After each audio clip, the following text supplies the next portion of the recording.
Thank you, Mr. Speaker. Colleagues, I rise before you today to ask you to oppose House Bill 1464. There are a number of dangerous and harmful provisions in this bill, but I'm going to focus on one that sticks out to me especially that is very concerning.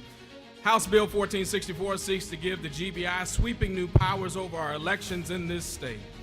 The use and threat of law enforcement intervention related to elections isn't something that is new and is not conjecture, and that the involvement of law enforcement can and has been used to intimidate voters, especially those voters of color. Now, you may think that is not the case, but for the constituents that I represent, that is very much a reality because they have lived through it. If you don't believe me, I encourage you to go talk to the gentlewoman from the 165th House District who has led civil rights demonstrations all over this state, and I'm sure you can have a conversation with her and she can educate you and school you. By giving the GBI, the state's highest law enforcement agency, original jurisdiction over election investigations, members of the majority party are doubling down on voter suppression. Now, some would have you believe that this is not the case, but this practice dates back not only to the Jim Crow era and beyond, but under this chapter, this is another attack on the right to vote. I bet there's an even more example, more recent today, that I'm going to talk about, and today I'm going to tell you a story that goes just back 12 years and took place in a county named, like so many counties in our state, after an ardent and violent racist in Brooks County, Georgia. So what happened in Brooks County in 2010 is the perfect illustration of how the majority party has used law enforcement to suppress and intimidate black officials and voters, and it's a perfect illustration of the majority party's motives with House Bill 1464 and giving the GBI sweeping new authorities over our elections. In 2010, we saw a blatant act of voter suppression and intimidation after 3 black women got elected to the Brooks County School Board, and their election flipped the school board from majority white to majority black. And after their elections, they were arrested.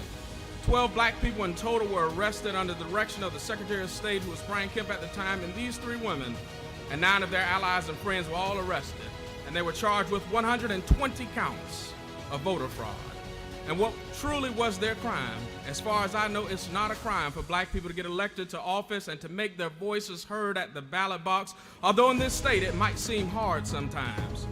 The election of these black community members and educators to the Brooks County School Board did not break any laws, but it upset the power structure that existed in Brooks County, which was enough motivation for the Secretary of State and state officials to send the GBI to investigate it, and it was even more motivation for the DA at the time to vow to prosecute these individuals even without hearing any evidence or having any hard evidence of any wrongdoing.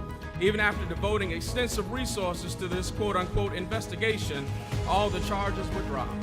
I'd like to make a juxtaposition here that these folks were arrested in Brooks County quicker than the folks who had killed Ahmaud Arbery were arrested and prosecuted in Glenn County, Georgia. But the one thing about this case of extreme voter suppression that sticks with me are the words of the GBI director at the time. He said, and I quote, "It's really extraordinary that the GBI would conduct voter fraud investigations," end quote. The GBI conducting voter fraud investigations is extraordinary. Let that sink in. It's unusual, it's remarkable, it's unbelievable. So why is the majority party trying to pass a bill that would give the GBI original jurisdiction to do just that?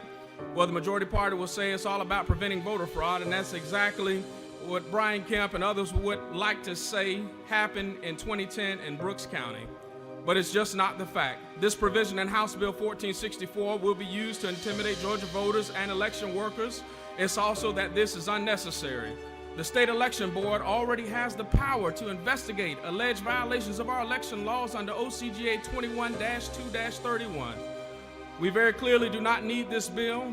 My colleagues in the majority party and in the minority party agree that our most recent elections have been the safest and the most secure elections we've ever had in this state.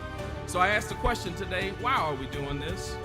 The people of our state have so many important needs, and we as the legislative body have the power with the stroke of a pen to change the lives of countless Georgians for the better, but instead we're using them during this time to pass a harmful and unnecessary voter suppression bill.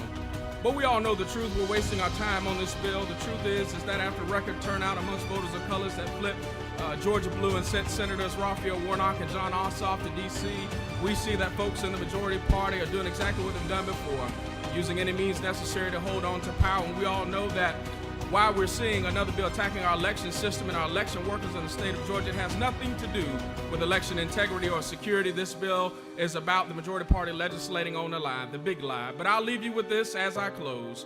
Something we've all heard before, and my grandmother used to say this: a lie don't care who tell it.